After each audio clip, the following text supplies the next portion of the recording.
Assalamualaikum warahmatullahi wabarakatuh. Sebelumnya perkenalkan, nama saya Arya Wiguna dengan NP 41183050722002. Baik. Di sini izinkan saya untuk menjelaskan sedikit pengetahuan saya tentang mengenai pengertian apa sih tentang psikologi Islam itu ya.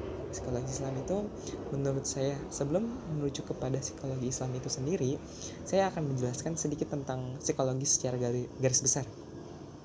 Psikologi berasal dari dua kata secara etimologi, yaitu psycho dan logos.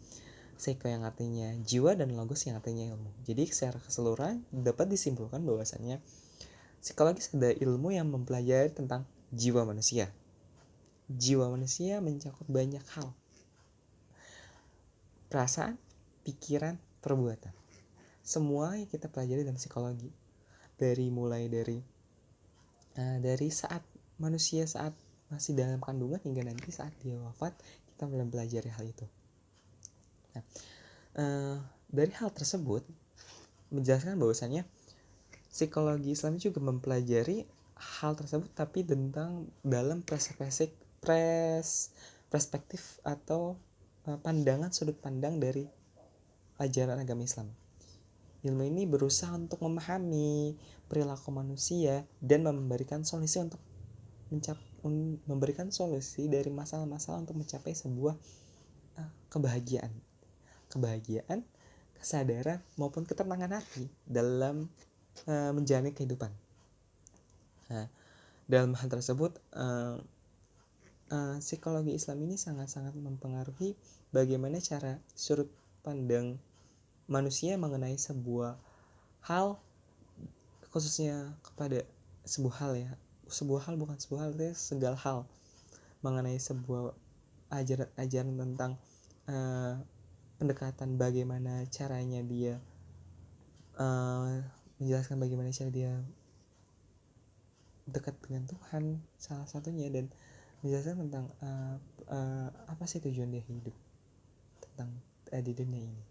Jadi sangat-sangat luas maupun mendalam bagaimana psikologi Islam itu sangat mempengaruhi perilaku manusia, dan psikologi Islam ini juga bisa memunculkan sebuah penyelesaian, sebuah solusi dari permasalahan yang terjadi dalam setiap individu dan setiap orang yang ada di dunia ini tentunya.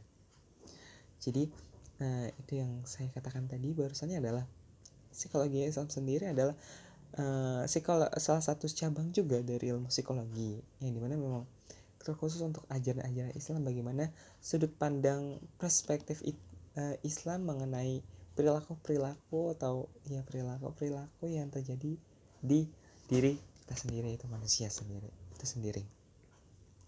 Bagaimana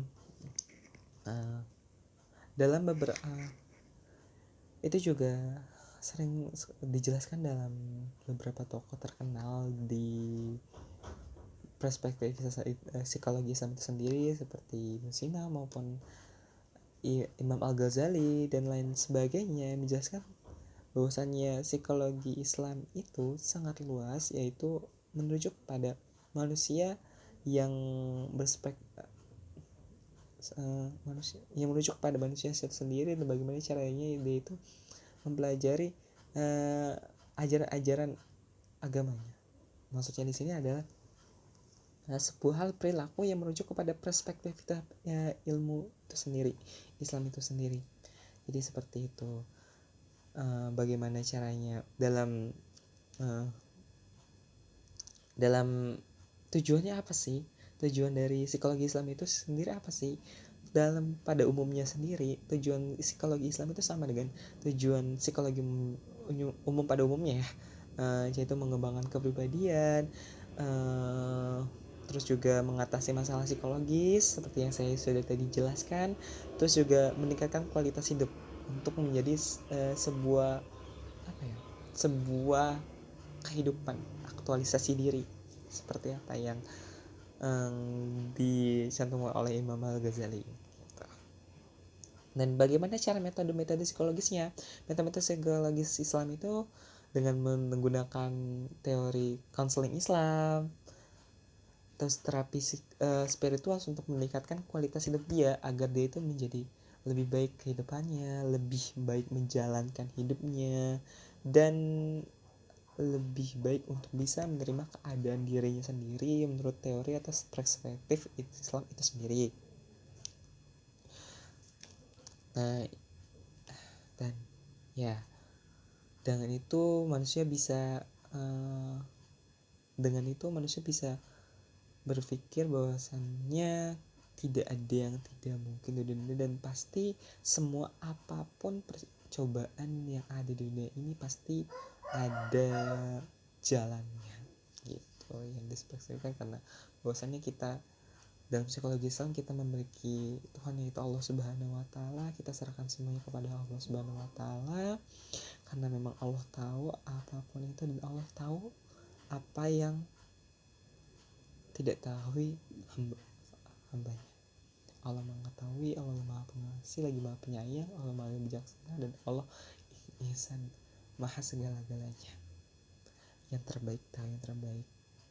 Kita juga belajar bagaimana caranya di psikologi Islam juga menjegal bagaimana ilmu tasawuf. Nah, saya tidak hanya tahu seperti itu, tapi saya tidak tahu lebih dalamnya karena memang saya mohon maaf lagi karena memang saya masih belajar, mohon bimbingannya karena memang saya masih sangat belajar.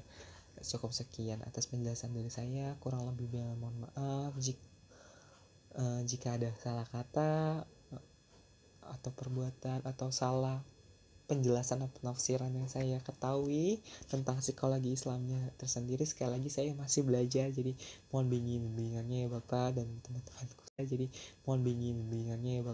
Teman-temanku sekalian. Kurang lebihnya mohon maaf. Assalamualaikum warahmatullahi wabarakatuh. Akhirul kalam. Wassalamualaikum warahmatullahi wabarakatuh.